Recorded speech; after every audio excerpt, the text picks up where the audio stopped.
Hello दोस्तों, चलिए देखते हैं छत्तीसगढ़ का ऐतिहासिक परिदृश्य और इसके नामकरण के बारे में। तो भारत के 26वें राज्य छत्तीसगढ़ का उल्लेख प्राचीन काल में छत्तीसगढ़ के रूप में नहीं मिलता है, बल्कि छत्तीसगढ़ जो था वह दक्षिण कोसल का एक भाग था और दक्षिण कोसल वर्तमान छत्तीसगढ़ के मैदानी भाग और उड़ीसा के कुछ भागों से मिलकर के बना था। इस तरह से हम कह सकते हैं कि छत्तीसगढ़ को प्राचीन काल में दक्षिण कोसल कहा जाता था। रामायण काल में मध्य छत्तीसगढ़ को दक्षिण कोसल तथा दक्षिणी छत्तीसगढ़ को दंडकारण्य कहा जाता था। महाभारत काल में मध्य छत्तीसगढ़ को कोशल या फिर प्राग कोशल तथा दक्षिणी छत्तीसगढ़ को कांतार कहा जाता था।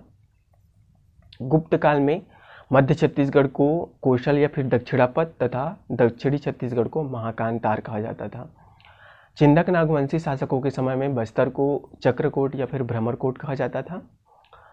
अगर हम छत्तीसगढ़ के नामोल्लेख की बात करें तो संभवतः सबसे पहले खैरागढ़ के राजा लक्ष्मी निधि के चारण कवि दलराम राव या फिर दलपत राव ने 1487 में छत्तीसगढ़ का उल्लेख किया था। उनकी रचना पंक्ति कुछ इस तरह से थी। लक्ष्मी निधि राय सुनो चित्त दे, गढ़ 36 में ना गढ़े आ रहे। राजनीतिक संदर्भों की बात करें तो सबसे पहले राजा राज सिंह के दरबारी कवि गोपाल मिश्र ने अपनी रचना खूब तमाशा में छत्तीसगढ़ का उल्लेख किया था। उनकी जो रचना पंक्ति थी वो कुछ इस तरह से थी। बरन सकलपुर देवता नर नारी रस रस के, बसा छत्तीसगढ़ कुड़ी सब दिन के, वासी बस बस के। मुगल काल में छत्तीसगढ़ को रतनपुर की संज्ञा दी गई थी और इसका उल्लेख अबुल फजल ने अपनी पुस्तक में किया है। मराठा ऐतिहासिक संदर्भों की बात करें तो सबसे पहले छत्तीसगढ़ का उल्लेख 1707 के सनद में मिलता है, जिसका उल्लेख काशीनाथ गुप्ते ने अपनी रचना नागपुर कर भोसल्याची बखर में किया है। मराठों ने ही रतनपुर और रायपुर को संयुक्त किया था। 1896 में बाबू रेवाराम ने अपनी रचना विक्रम विलास में इस क्षेत्र को छत्तीसगढ़ की संज्ञा दी थी।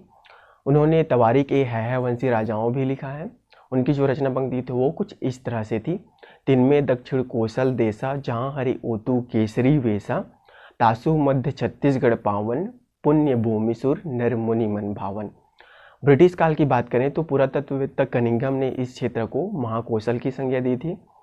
इसके अलावा ब्रिटिश काल में बिलासपुर जिला गजेटियर के अनुसार कैप्टन ब्लंट ने 1795 में छत्तीसगढ़ से राजामुंद्री तक की यात्रा की थी। ये जो जानकारी है 1910 के बिलासपुर जिला गजेटियर से प्राप्त होती है, जिसके संपादक थे ए.ई. नेल्सन। अब अगर छत्तीसगढ़ के नामकरण के आधार की बात करें तो इसके बारे में बहुत सारे मत प्रचलित हैं, जो कुछ इस तरह से हैं। सबसे पहले जे.बी. बेगलर ने बताया कि बिहार की एक जनश्रुति के अनुसार जरासंध के शासनकाल में 36 चर्मकार परिवारों ने जरासंध के शासन से पृथक इस क्षेत्र में एक अन्य राज्य की स्थापना की, जो कि छत्तीसगढ़ कहलाया और कालांतर में यही छत्तीसगढ़ पड़ गया।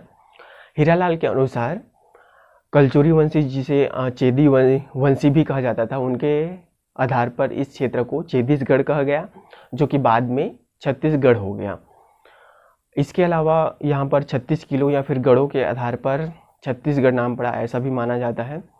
अगर हम देखें कि कलचुरी शासनकाल में जो गढ़ व्यवस्था थी एक महत्वपूर्ण प्रशासनिक इकाई थी। इस तरह से इस क्षेत्र का नाम छत्तीसगढ़ पड़ना स्वाभाविक प्रतीत होता है। एक मान्य सूची के अनुसार शिवनाथ नदी के उत्तर में रतनपुर, कलचुरियों के रतनपुर शाखा के अंतर्गत 18 गढ़ तथा शिवनाथ नदी के दक्षिण में रायपुर शाखा के अंतर्गत कलचुरियों जो रायपुर शाखा थी उसके अंतर्गत 18 गढ़ थे, जो कुछ इस तरह से है। रतनपुर शाखा के अंतर्गत जो गढ़ थे हुए थे रतनपुर, विजयपुर, खरौद, मारो, कोटगढ़, नवागढ़, सोंधी, अवखर, पठरभट्टा, चांपा, लाफा, छोरी, मातिन, अपरोरा, पेंड्रा, कुरकुट्टी एवं कंडरी। रायपुर शाखा के अंतर्गत जो गढ़ थे वो कुछ इस तरह से थे। रायपुर, पाटन, सिमगा, सिंगारपुर, लवन, अमोरा, दुर्ग, सिरदा, सारसा, मेहंदी, खल्लारी, राजिम, फिंगेश्वर, सिंघनगढ़, सुवरमार, टेंगनागढ़ एवं अकलतरा। तो इस तरह से छत्तीसगढ़ का नाम पड़ा।